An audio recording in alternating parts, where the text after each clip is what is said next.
अगर आप सब ये वीडियो देख रहे हैं तो आप जानते हैं कि मैं एक क्रिमिनल हूँ।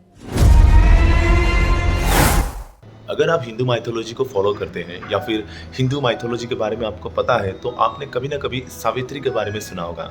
सती सावित्री, जी हाँ, ये वही देवी है जिन्होंने अपने पति के प्राणों को यमराज के हाथों से वापस छीन के लेके आई थी। मतलब यमराज भी उनके आगे हार गए थे। तो कुछ इसी कॉन्सेप्ट से प्रेरित होकर एक फिल्म आई है जिसका नाम है सावी। सावित्री को छोड़ा करके सावी कर दिया गया है और इसके मुख्य कलाकार हैं हर्षवर्धन राणे, दिव्या खोसला, अनिल कपूर और भी बहुत सारे एक्टर्स हैं जिन्होंने बहुत ही अच्छी एक्टिंग की है। और इस फिल्म को डायरेक्ट किया है अभिनय देव ने और डायरेक्शन ज़बरदस्त। बहुत अरसे बाद कुछ एक ऐसी फिल्म आई है जिसमें सच में दिमाग चलाने की ज़रूरत पड़ गई, सोचने की ज़रूरत पड़ गई कि इसके बाद क्या होगा, अब क्या होगा।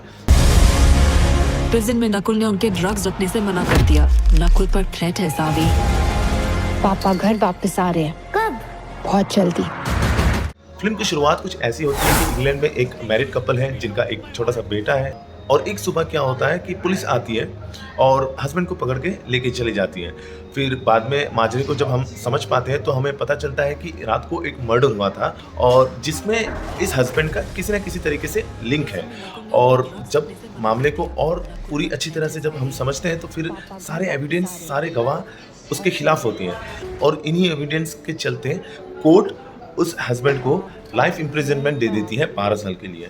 तो अब पत्नी करे तो क्या करे, उसके पास कोई ऑप्शन नहीं है। वो रोती है, बिलखती है, गुहार लगाती है सिस्टम से कि मेरे पति ने कुछ नहीं किया है, वो निर्दोष है, लेकिन सिस्टम अभी कहाँ सुनने वाली है। और अब कहानी में ट्विस्ट आती है। ट्विस्ट कुछ ऐसा है कि हस्बैंड को बचाने के लिए एक वाइफ किस हद तक जा सकती है। अपने मांग का सिंदूर उसे बचाना है और किसी भी तरह से उसे अपने हस्बैंड को वापस लेके आना है। वाइफ हर मुमकिन कोशिश करने लगती है कि वो अपने हस्बैंड को बचाए। पापा घर वापस आ रहे हैं। कब? बहुत जल्दी। लीगल तरीके से वो ला नहीं सकती तो फिर इसीलिए वो सोचती है कि उसे इलीगल तरीके से यानी जेल ब्रेक करके उसको लाए। और इसी सिलसिले में वो हर एक मुमकिन कोशिश करती है। वो स्टडीज़ करती है, क्रिमिनल्स के बारे में जानती है, क्रिमिनल्स की साइकोलॉजी के बारे में जानने की कोशिश करती है, उनके ऊपर लिखी हुई सारी बुक्स को पढ़ती है। और फिर उसके हाथ एक किताब आती है जिस किताब को एक क्रिमिनल ने लिखा होता है और उस क्रिमिनल से वो मिलने की कोशिश करती है।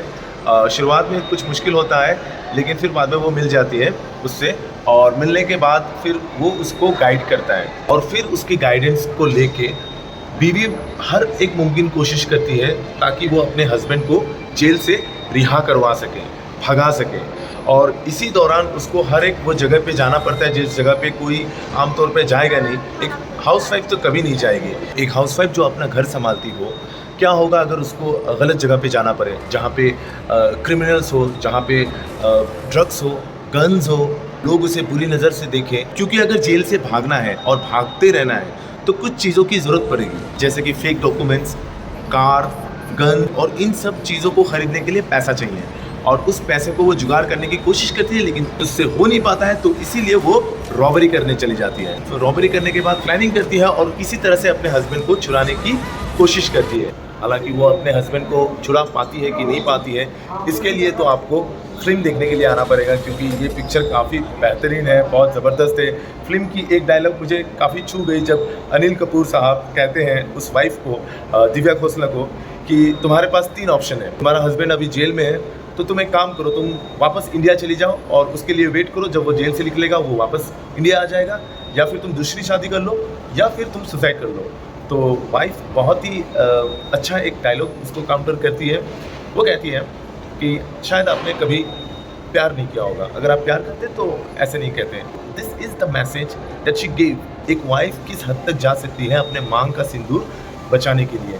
So it's all about love, loyalty, honesty towards each other. एक वाइफ अपना सब कुछ त्याग कर सकती है अपने परिवार को बचाने के लिए। तो फिल्म में मुझे सब कुछ अच्छा ही लगा। इसमें दिव्या खोसला जी ने उन्होंने अपनी एक्टिंग को इम्प्रूव किया। बाकी हर्षवर्धन राणे, अनिल कपूर साहब आउटस्टैंडिंग और डायरेक्टर ने काफ़ी अच्छा काम किया है। फिल्म की बैकग्राउंड म्यूजिक भी मुझे बहुत अच्छी लगी और काफ़ी सस्पेंस थ्रिलर है। क्या होगा नेक्स्ट मोमेंट आपको एंड तक पता नहीं चलेगा। तो ये काफ़ी बेहतरीन फिल्म थी, मुझे बहुत ही अच्छी लगी और मैं चाहता हूँ कि अगर आप फ्री हैं तो आप वीकेंड्स में आ सकते हैं और इस पिक्चर का मज़ा ले सकते हैं। बाकी अगले वीडियो में मैं वापस फिर आ जाऊँगा। तब तक के लिए जय हिंद।